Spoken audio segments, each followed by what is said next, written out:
રાજકોટથી પાડીજી એડીસી સુધીની એક લાંબી સફર અને એ પણ એક અતિ ઝેરી સાપ સાથે. જી હા, પાડીજી એડીસીની કાપેક ઇન્ડસ્ટ્રીઝમાં આજે ત્યારે ફફડાટ ફેલાઈ ગયો જ્યારે રાજકોટથી આવેલા બાયોકોલના ટ્રકમાંથી એક વિશાળ ભારતીય કોબરા નાગ મળી આવ્યો. રાજકોટથી ટ્રકમાં બેસી ઝેરી મહેમાન પાડી પહોંચ્યો. જોદયા ગ્રુપ દ્વારા કોબરાનું રેસ્ક્યુ.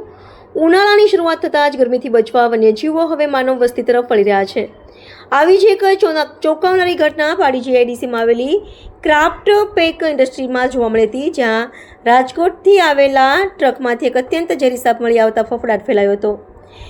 ક્રાફ્ટ પેક ઇન્ડસ્ટ્રીઝના રાજકોટના બાયોકોલ બોઇલર પ્લાન્ટમાંથી એક ટ્રક સામાન ભરીને આવી હતી. ઇન્ડસ્ટ્રીના કામદારો જ્યારે ટ્રક ખાલી કરી રહ્યા હતા ત્યારે અચાનક વિશાળ સાપ દેખાતા દોડધામ મચી ગઈ હતી. ઇન્ડસ્ટ્રીઝ દ્વારા તાત્કાલિક જેદયા ગ્રુપ પાડીને જાણ કરવામાં આવી હતી. ઘટનાની ગંભીરતા સમજીને જેદયા ગ્રુપના સભ્યો યાસીન મુલતાની અને રિશી ઠાકુર મિનિટોમાં જ ઘટના સ્થળે પહોંચી ગયા હતા. તપાસ કરતા જાણવા મળ્યું હતું કે આ સાપ સામાન્ય નહીં પણ અત્યંત ઝેરી અને આક્રમક ગણાતો હતો. ઇન્ડિયન કોબરા નાગ હતો. આ સાપ રાજકોટથી આવેલી ટ્રકમાં બેસીને છેક પાડી સુધી પહોંચી ગયો હતો.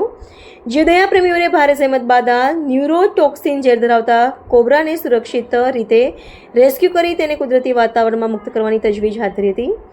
જેદયા ગ્રુપના સભ્યોએ જણાવ્યું હતું કે હાલમાં ગરમીના પારામાં સતત વધારો થઈ રહ્યો છે, જેના કારણે સરીસૃપ પ્રાણીઓ ઠંડક મેળવવા માટે બહાર નીકળે છે. જો તમને ક્યાંય પણ સાપ કે અન્ય વન્ય જીવ દેખાય તો ગભરાઈને તેને મારવાને બદલે તાત્કાલિક પ્રોફેશનલ રેસ્ક્યુ ટીમનો સંપર્ક કરવો જોઈએ.